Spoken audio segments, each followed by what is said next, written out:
में 38 घोटाले हैं और 38 घोटाले की टोटल राशि 8 लाख करोड़ से ज्यादा चैलेंज के साथ दे रहे हैं, नाम लिख के दे रहे हैं।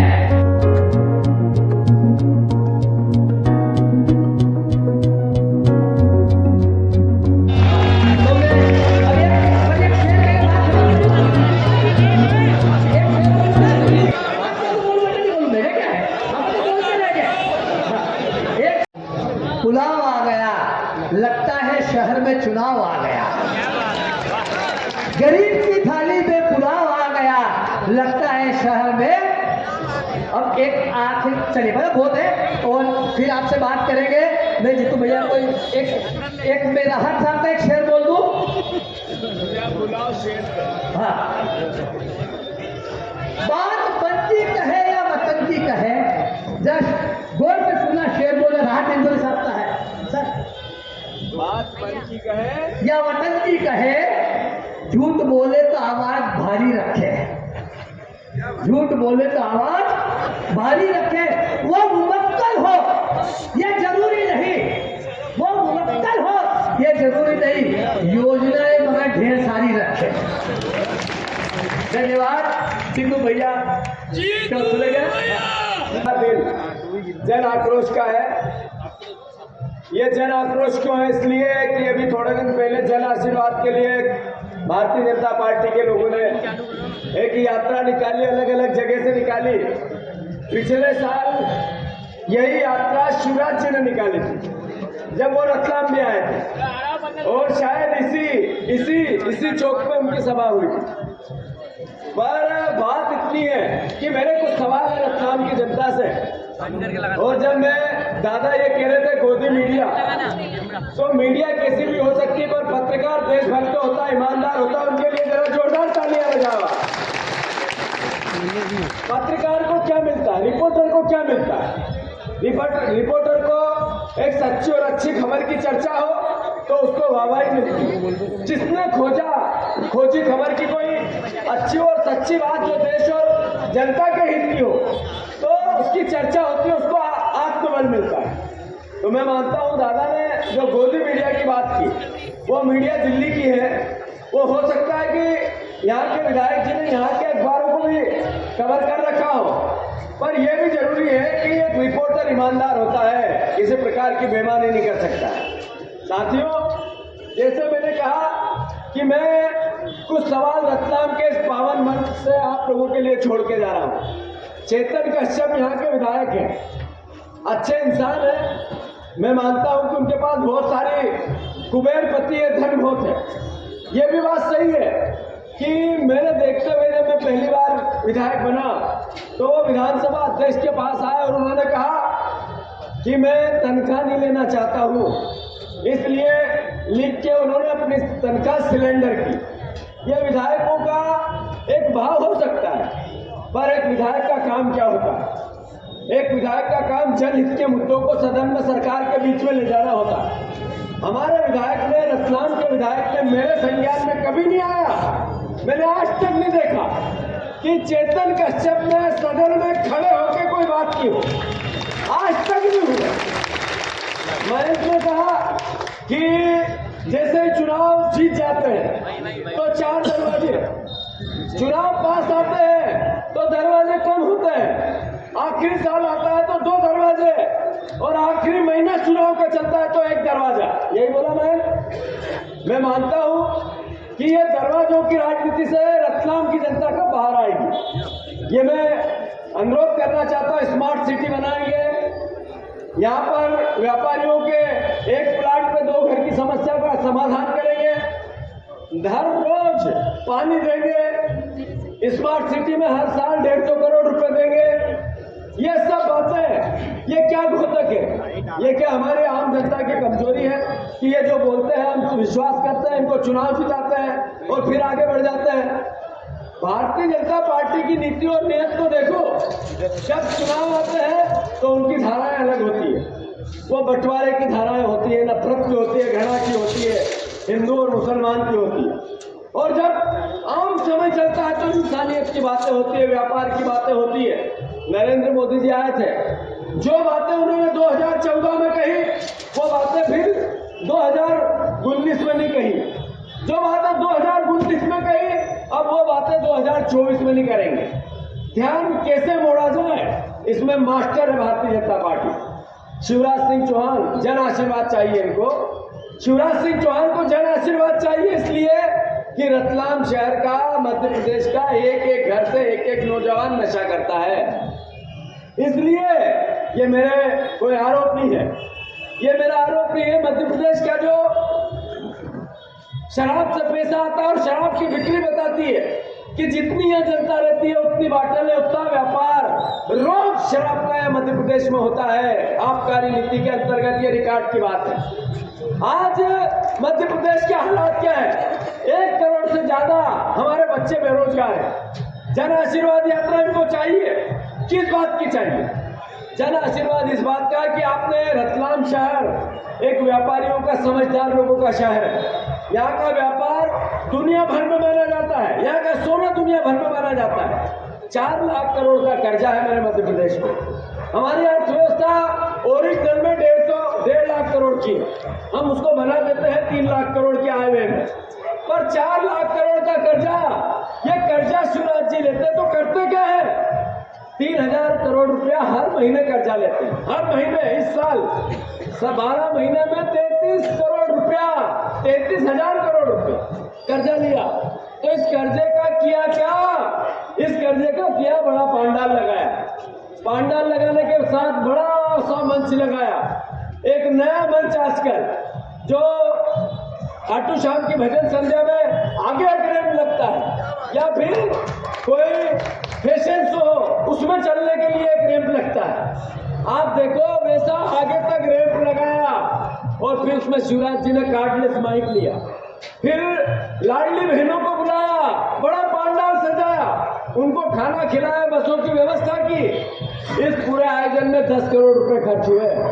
ये मैं झूठ, मेरे अंदाज के बोले नहीं है, आरोप नहीं है। मेरे प्रश्न के उत्तर में सदन में 13 कार्यक्रमों के 40 करोड़ रुपए खर्च हुए।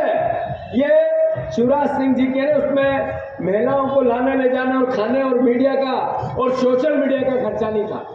अगर हम सबको कंपाइल करें तो 100 कार्यक्रम के पिछले 3 महीने में शिवराज जी ने 1000 करोड़ रुपए खर्च किए। और किया क्या? लाडली बहना 1000 रुपया 10 तारीख को तेरे खाते में डालूंगा और दूसरे दिन गैस की टंकी में 1100 रुपये वापस अंटी करवा लूंगा। अब ये देखो, एक मुख्यमंत्री, आप लोग इतने समझदार हो। रतलाम साथियों, आज ये जन आक्रोश रैली हम क्यों निकाल रहे हैं? जन आक्रोश रैली हम इसलिए निकाल रहे हैं कि भाजपा की जब सरकार आई थी तो भाजपा की सरकार ने बोला था कि हमारी सरकार अंत्योदय की सरकार है। अंत्योदय की सरकार का मतलब होता है कि पंक्ति में खड़ा हुआ सबसे आखिरी व्यक्ति, उसका कभी भी किसी प्रकार का शोषण नहीं होगा, उसे पूरी सुरक्षा मिलेगी।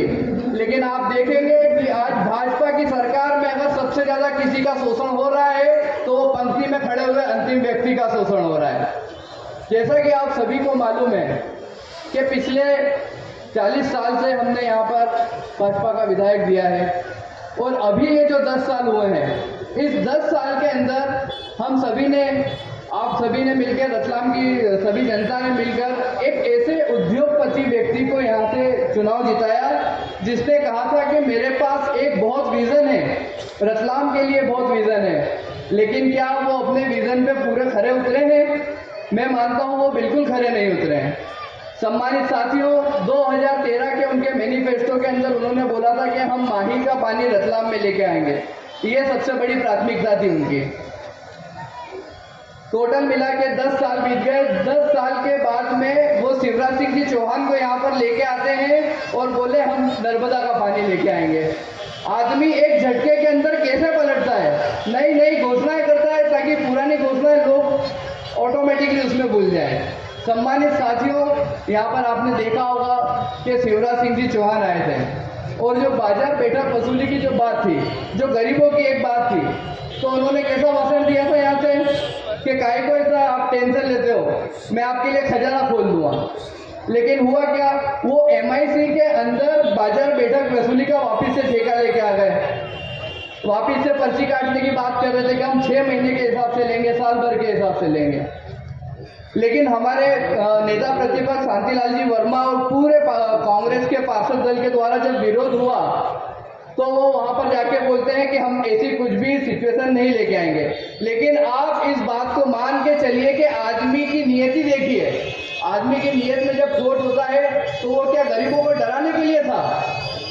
व्यापारियों की बात करते हैं कि व्यापारी बीजेपी के साथ रहती है। मध्य प्रदेश सरकार ने एक नियम निकाला था, नगर पालिका, निगम परिषद और जो भी नगर पंचायत है, कि आपकी दुकान के सामने जितनी चौड़ी रोड रहेगी उस रोड के हिसाब से आपको नगर निगम को टैक्स देना पड़ेगा। व्यापारी जीएसटी भी भरे, व्यापारी प्रोफेशनल टैक्स भी भरे, व्यापारी अन्य कर भी भरे। उसके बाद में एक और कर मध्य प्रदेश की गवर्नमेंट ने हमारे व्यापारी भाइयों पे लगा दिया था। लेकिन जब उसका विरोध व्यापारी ने और हम कांग्रेस जनों ने किया तो उस विरोध को उन्होंने आगामी आदेश तक स्थगित करा। मतलब ये कि चुनाव आ रहे हैं तो आगामी आदेश तक उसका उन्होंने स्थगित कर दिया। क्यों? वो निरस्त क्यों नहीं कर सकते थे? क्योंकि उनकी नीयत में खोट है। जैसे कि आप सबको मालूम है कि केंद्र की सरकार ने जब जीएसटी लगाया था उसके बाद में सारे व्यापारी लोगों ने जब जावरा के अंदर कम से कम 5,000 लोग रैली में साथ चल रहे थे। कल अखबार में खबर ढूंढोगे तो मिलेगी। वो कौन सा मीडिया है? गोदी मीडिया। खबर नहीं छापते। शर्मा जी मैं आपको नहीं कह रहा हूं, आप जरा मुस्कुरा के बोलो मेरी बात को। और उनको बोलना ही पड़ेगा क्योंकि उस मीडिया ने उन ईमानदार पत्रकारों को भी बदनाम किया है जिन्होंने कभी अपनी कलम के साथ समझौता नहीं किया। क्या समझ रखा कि उड़ान में नरेंद्र मोदी जी ने? हर आदमी नहीं बिकता, बिकता होंगे तुम्हारे लोग। इस हिंदुस्तान में वो गरीब भी जीता है जिसने आज तक अपना जमीन नहीं बेचा, और ये बात विधायक चेतन कश्यप को भी कहता होगा। क्या समझता है वो? पैसे से खरीद लेगा, वोट पैसे से खरीद लेगा, कार्यकर्ता पैसे से खरीद लेगा, अफसर पैसे से खरीद लेगा। अरे विधायक चेतन कश्यप कहते खरीदने होंगे लोग, लेकिन ऐसे भी लोग हैं जो बिकते नहीं है, बिकते नहीं है। उनकी संख्या ज्यादा है, उनकी संख्या ज्यादा है। गरीब के जमीन को चुनौती मत दो। किस बात की बात करते हो विधायक चेतन कश्यप जी आप? जब 5 मार्च 2023 को तुम्हारे सामने, तुम्हारे उपस्थिति में हनुमान जी की मूर्ति के सामने अर्धनग्न बालाओं ने बादल शो किया तो तुम खामोश बैठे रहे। क्या अधिकार है तुम्हें सनातन धर्म की बात करने का, हिंदू संस्कृति की बात करने का? क्या अधिकार है तुम्हें? मॉडल शो हो रहा है बिक्री में महिलाएं मॉडल शो कर रही है, अपनी बॉडी का प्रदर्शन कर रही है, और आप खामोश बैठे रहे, आप नहीं बोले। और जब हमने बोला तो आपने कोई जवाब नहीं दिया। कितनी आंखों में आंसू आए थे उस दिन मेरे, जिस दिन मैंने उस खबर को पढ़ा था। हर हिंदुस्तानी के दिल में उस खबर को देखने के बाद आंख में आंसू आएंगे कि नहीं आएंगे? हनुमान जी की 6 कद आदमकद मूर्ति के सामने बिक्री फैला के मैं कहता हूं कि भाई शिवराज जी घोषणा कर दे कि आज के बाद बिक्री सांस्कृतिक और धार्मिक देश है और कोई भी महिला मंदिर के अंदर बिक्री बेचना जाकर अनुप्रदर्शन कर सकती है। करते बोलता शिवराज जी वकालत की तुमने उस गंदे आयोजन की, अश्लील आयोजन की, विपक्ष आयोजन की छल नहीं आई तुमको। हिंदू धर्म को अपमानित कर दिया, संस्कृति को अपमानित कर दिया। ये विधायक जी है हमारे विधायक जी। अभी मैं कह रहे थे, शांतिलाल भैया भी कह रहे थे, पलाश भैया भी कह रहे थे, झूठ बोलते हैं। अरे बोलते यही बड़ी बात है। तुम ज्यादा बोलेगा तो बोलना ही बंद कर देगा। मीडिया में तो आते ही नहीं है, झूठ बोलते हैं। मैंने तो पहले भी कहा था कि झूठ की एटीएम है, एक डालो तो 3 निकलती है। जैसे एटीएम में पैसे निकलते ना, ऐसे झूठ निकलती है। और कितने घोटाले उनके घोटाले। और ये कहां से सीखा उन्होंने? ये सीखा उन्होंने ऊपर से।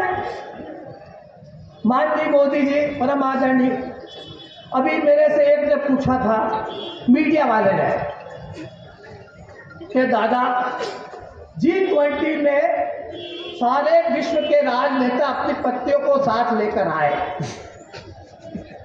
माता बहनों, आपको प्रणाम करके बोल रहा हूं मैं। G20 में सारे राजनेता अपनी पत्नियों को साथ लेकर आए। जापान और जर्मनी की राजनेताओं की पत्नी ने साड़ी पहनकर भारतीय संस्कृति का सम्मान किया। हम उनका अभिनंदन करते हैं। मोदी जी अपनी पत्नी को क्यों नहीं लाए? अब बताओ क्या जवाब दूं? क्या जवाब दूं? राकेश भैया, क्या जवाब दूं मैं? मोदी जी अपनी पत्नी को क्यों नहीं लाए?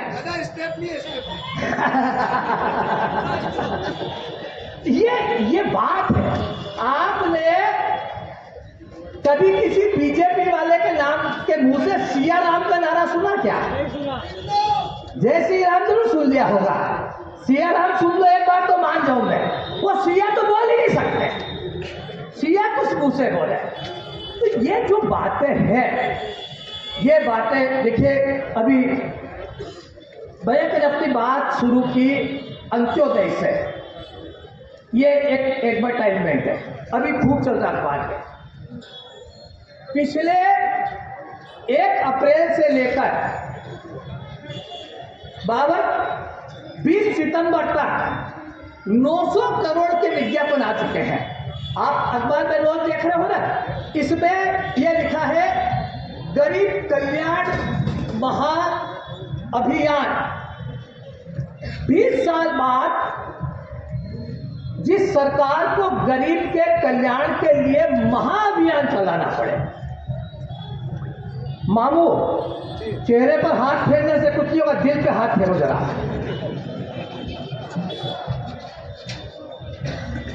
महाअभियान चलाना पड़े। और कितने गरीब राजेश, तू तो बहुत किसानों की लड़ाई लड़ता है, जरा इन गरीबों को भी देख। अच्छा, प्रदेश में कितने गरीब है? 7.5 करोड़ आबादी है अभी आज की तारीख में। दादा कितनी? 7.5 करोड़। बाबर कितने गरीब है? चंदू कितने गरीब है? तुम तो पत्रकार हो ना, ज्ञान होना चाहिए ना। यही अखबार में लिखा है। 7.5 करोड़ की आबादी में 5.3 करोड़ गरीबों को अन्न दिया जा रहा है। कितने? 5.3 करोड़। और इसके साथ एक और खबर है, वो अखबार अभी लाया नहीं में, कि मोदी जी ने 1.5 महीने पहले एक जगह मीटिंग करके 1.35 करोड़ लोगों को गरीबी रेखा से बाहर करने के लिए माननीय शिवराज जी का सम्मान किया।